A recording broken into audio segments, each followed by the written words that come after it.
大家好，我是东宝行为。今天我们来讲一拳长的239话。喜欢这个系列的朋友，请帮我点到5000个赞支持 UP 主一下吧。这话一上来，我就看见黑金在狂造狗粮，负责饲养他和波奇的2位英雄很是好奇，这个波奇怎么这几天皮毛变得油光顺滑的？那还用说吗？之前天天去吹雪那里狂吃高级牛肉，都快给喂成猪了。不过波奇好像并不喜欢吹雪给他盖的新家呀，又回到了光头这边的便宜狗窝。上一话闪光跑来要收光头做弟子，几个人在楼上叽叽喳喳，吓得2位 A 级英雄大气都不敢喘。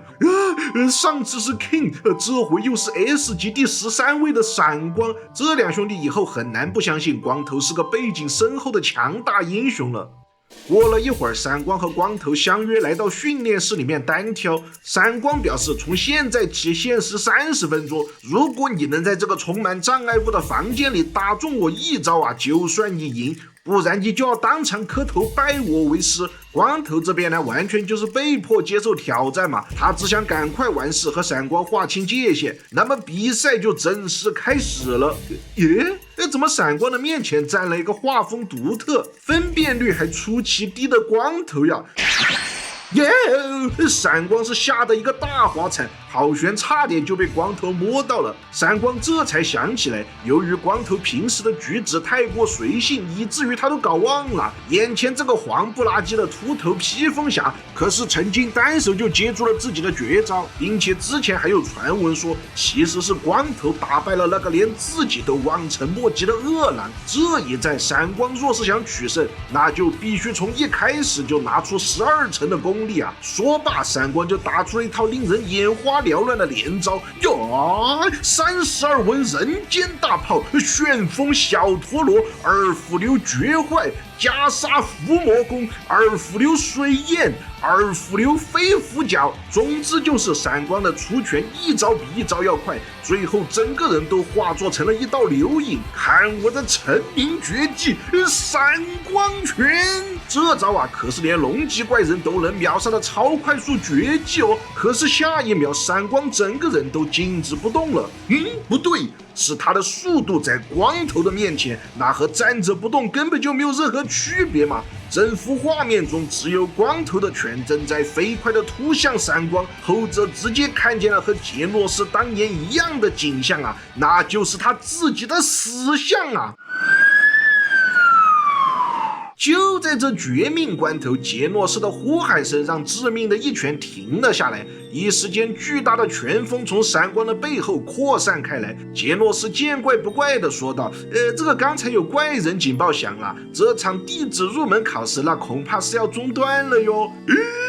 闪光如释重负地倒吸了一口凉气，总算是得救了。他完全都不敢相信自己和光头的实力差距竟然如此之大，连使出最后竞技的机会都没有啊，就惨遭秒杀了。当然，比赛的结果虽然是很明显，那闪光的嘴呀，确实比钛合金还要硬啊。他直接忽略了认输的环节，假惺惺的要和光头他们一起先去对付怪人，实质啊是找个理由把对决的事情给无限期的延后了。他们这次的目的地是前往议事，3位战力平平的英雄此时已经有些撑不住了，他们面对的是3位一体的超强怪人，在网络中饱受了语言和精神上的打击，为了对可恶的网友展开复仇而变化出来的诡奇怪人，网上冲浪3巨头。我一看哟，穿格子衫的阿宅，平平无奇的上班族，还有穿背心的老汉。我已经看出来了，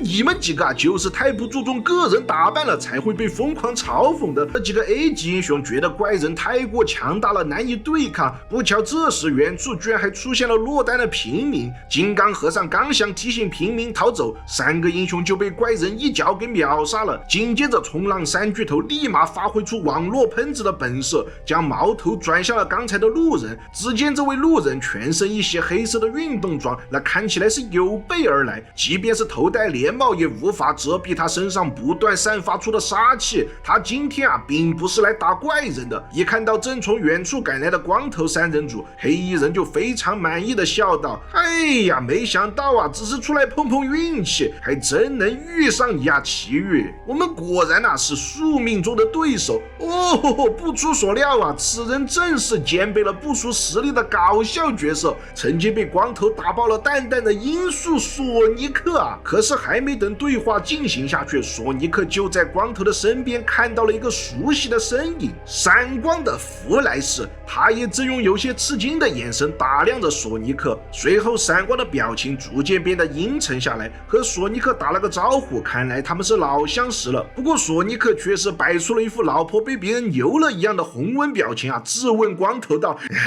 奇遇啊，你和旁边那个刘海大神到底是什么关系啊？”光头此时已经被整无语了，我他妈的只是出来打个怪而已啊，为什么竟遇上这些麻烦的家伙啊？总之闪光和索尼克是一通拌嘴，几个人吵起来完全就无视了夹在中间的怪人三巨头，那场面一度是十分的尴尬。就在这时啊，又来了2名不速之客，他们和闪光还有索尼克一样是忍者村的毕业生，黄金的第37届疾风温德与野火弗雷姆。这2个人啊，常态下拥有鬼级的实力，怪人化过后更是提升到了龙级。可惜当初怪人协会一战，他们被闪光一招就秒杀了。另外他们之前还给了索尼克一颗怪人细胞，结果索尼克这个顺飞直接把怪人细胞煮熟了给吃，导致最后狂拉肚子。所以他现在啊，对于这2个人也是怀恨在心。这2位堕落的忍者此番是来找闪光复仇的。从他们的交谈中，闪光回忆起了往事，在幼年时期，他和索尼克曾经都是好homie。有一次他们闯入了忍者村的禁地，发现了一个黑色的箱子，并且因此受到了严厉的惩罚。想到这里啊，闪光的神情竟有些恍惚，对于他来说那似乎不是一段愉快的回忆。他随即话锋一转，开始搞怪，命令自己还未记名的弟子光头上去解决怪人。那3个冲浪怪人被无视了半天，也是彻底的愤怒了。激战在一瞬间展开，画面中除了光头还有3个巨型怪人，其他的人都在高速移动。他们消失过后看不见任何的战斗动作，怪人3兄弟就被打到支离破碎。杰诺斯一把火，顺便还帮他们做了火化治疗。另外2个忍者不知道是不是没有变身的缘故啊，被闪光给无压力吊打了。结局比上一次来的要潦草许多，这2人又一次的被斩成了2半。不过他们使用替身术遁走了，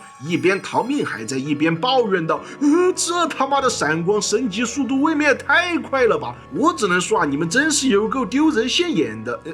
不对呀，好像少了什么呀？那个索尼克呢？他刚才好像正在